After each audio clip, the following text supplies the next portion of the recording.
Bollywood actor Saif Ali Khan पर हुए हमले को लेकर रोज नए खुलासे हो रहे हैं। वही इसी मामले में मुंबई पुलिस से एक बड़ी गलती भी हो गई थी। उन्होंने एक गलत शख्स को इस केस में गिरफ्तार कर लिया था, जिसके बाद उसकी लाइफ पूरी तरह से बर्बाद हो गई है। जी हाँ, उस शख्स की नौकरी चली गई है और शादी भी टूट गई है। तो चलिए हम आपको बताते हैं कि आखिर क्या है पूरा मामला। आपको बता दें कि 18 जनवरी को एक गलत जानकारी के आधार पर आकाश नाम के एक युवक को दुर्ग रेलवे स्टेशन पर गिरफ्तार किया गया, जब वो मुंबई से अपने घर नेहाल छत्तीसगढ़ जा रहा था। वहीं उसके गिरफ्तार होने के बाद उसकी कई सारी तस्वीरें भी सोशल मीडिया पर सामने आई, जो खूब सुर्खियों में रही, जिसके बाद इसका असर इस शख्स के निजी जीवन पर पड़ा। वहीं हाल ही में एक इंटरव्यू के दौरान आकाश ने बताया कि जब वो अपनी बीमार दादी से मिलने और अपनी होने वाली दुल्हन के परिवार से मिलने के लिए बिलासपुर जा रहा था, तभी अचानक कुछ लोग आए और उसे रेलवे स्टेशन पर गिरफ्तार कर ले गए।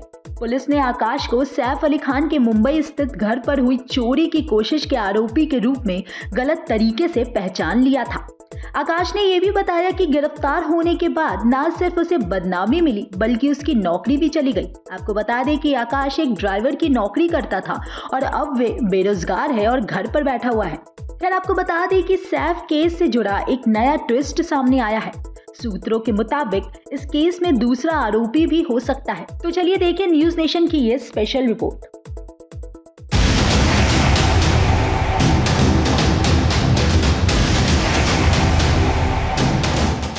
क्या शरीफुल के साथ कोई और था?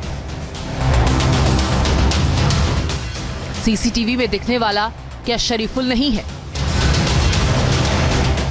क्या शरीफुल के साथी ने किया था सैफ पर हमला?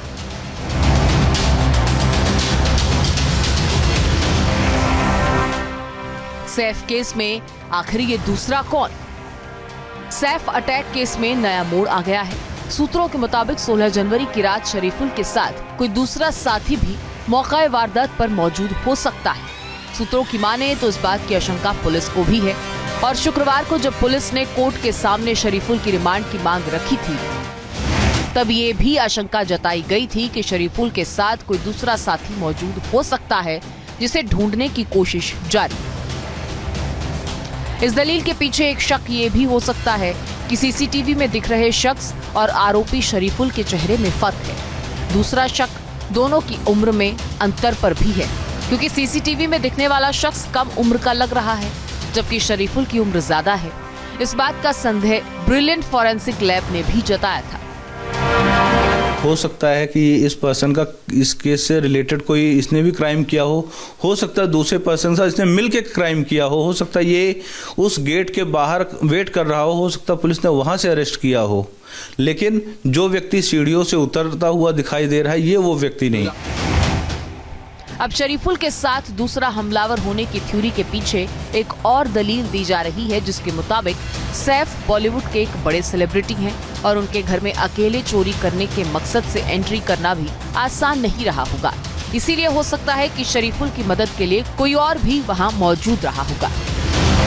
कोई आदमी 12वें माले पे इतने सेलिब्रिटी के घर में सोच समझ के अकेला बिना किसी मदद के चोरी करने जाएगा और वहाँ से करके वहाँ भाग के चला जाता है। थोड़ा कहानी हजम नहीं होती है, क्योंकि घटना अब कहीं चोरी बाकी चीज़ों को कोई समझ इसमें नहीं आ रहा है। एक घटना यही है और वो मेरे ख्याल से जो आदमी जिसको पकड़ा है पुलिस ने, इसको इस पे बात पे और ढंग से जोर देना पड़ेगा, कंफर्म करना पड़ेगा सबूतों की वेदर ये सेम पर्सन और ये गुमराह करने वाली बात हो रही है।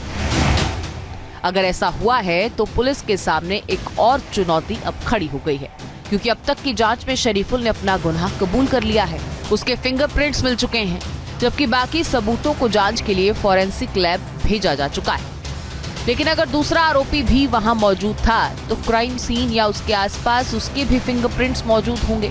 हो सकता है एफएसएल में उन फिंगरप्रिंट्स की पहचान हो चुकी हो, लेकिन ये भी हो सकता है कि पुलिस अभी किसी नतीजे पर नहीं पहुंची।